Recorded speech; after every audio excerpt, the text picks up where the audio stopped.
अस्सलाम वालेकुम रहमतुल्लाह।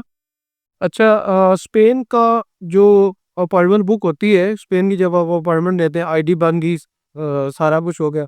लेकिन आईडी बनाते वक़्त भी कुछ लोग डिटेल्स अपनी गलत डाल देते हैं। मिसाल के तौर पे नाम की स्पेलिंग गलत हो गया या कुछ इस तरह का हो गया, या उसका जो एंड पे फॉर्म आता है वो फिल करते वक़्त किसी से कोई गलती हो गई, तो बहुत परेशान हो जाते हैं कि सर क्या करें? देखिए, ये भी जो बीएलएस का फॉर्म है ना, जो आईडी बन रही है, वो कोई वीज़ा तो फॉर्म नहीं है कि आप उसमें परेशान हो रहे हैं, कोई मसला नहीं है। अगर आपका स्पेलिंग में कोई मिस्टेक आ गया तो कोई इशू नहीं है, ठीक है। आप जाएँगे डेस्क पे, आप उनको बताएँगे ये मेरा पासपोर्ट है, ये है, डज़न्ट मैटर कि उसमें कोई इशू। वो अगर ईमेल में कोई हो गया या आपका ईमेल अगर हो गई, फिर ज़ाहिर बात है ईमेल ही नहीं आएगी। अगर कॉन्टैक्ट नंबर में मिस्टेक हो गई, वो भी कोई मसला नहीं है, ठीक है। तो ऐसी छोटी-मोटी गलतियाँ अगर हो जाती है तो कोई परेशानी की बात नहीं है। ये बीएलएस है, बीएलएस में आप जो है ये डेस्क पे आपके पास लेटर होगा, आप उनसे बात करें भई जब हमने आईडी बनाई थी तो ये हमारे लिए जो मिस्टेक है ये होगी, तो उसमें कोई परेशानी की बात नहीं। अब दूसरी चीज़ कि एंड पे जब अपॉइंटमेंट लेने से पहले जो एक वीज़ा एप्लीकेशन फॉर्म आता है, काफ़ी ज़्यादा उसमें 12 से 14 कॉलम है, जिसमें पूरी डिटेल्स डलती है।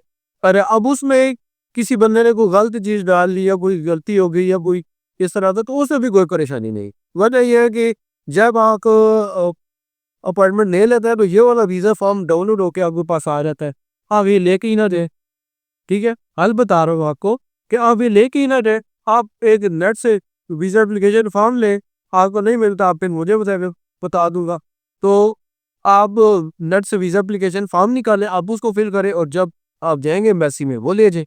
अगर वो भी आपसे नहीं होता तो डेस्क पे जब आप जाएँगे तो उधर भी वीज़ा एप्लीकेशन फॉर्म फिल करने की सहूलत होती है, उसके थोड़े बहुत वो चार्जेज़ लेते हैं, 2 ढाई 3 हज़ार मेरे ख्याल में इतने ही है। तो वो आप पे करके 10 से आप वो करवा सकते हैं। बेहतर है कि आप घर से फिल करके चले जाएँ। लेकिन अगर ये आईडी में आपसे अगर गलती हो गई है तो उसमें कोई परेशानी नहीं है। बिल्कुल भी परेशान मत हो, क्योंकि ये काफ़ी ज़्यादा इसमें मैसेजेस कॉल आती है कि सारा फॉर्म में गलती हो गई है तो क्या करें? ठीक है? तो ये तो मतलब फाइनलाइज़ चीज़ें नहीं होती। मेन चीज़ ये है कि वीज़ा एप्लीकेशन फॉर्म जो एम्बेसी में गया है, उसमें गलती नहीं होनी चाहिए। उसपे गलती होगी तो फिर इश्यू है। ये जो बीएलएस में या इनमें हो गई तो इसमें कोई मसले, ठीक है? बहुत शुक्रिया। Thank you for watching. Allah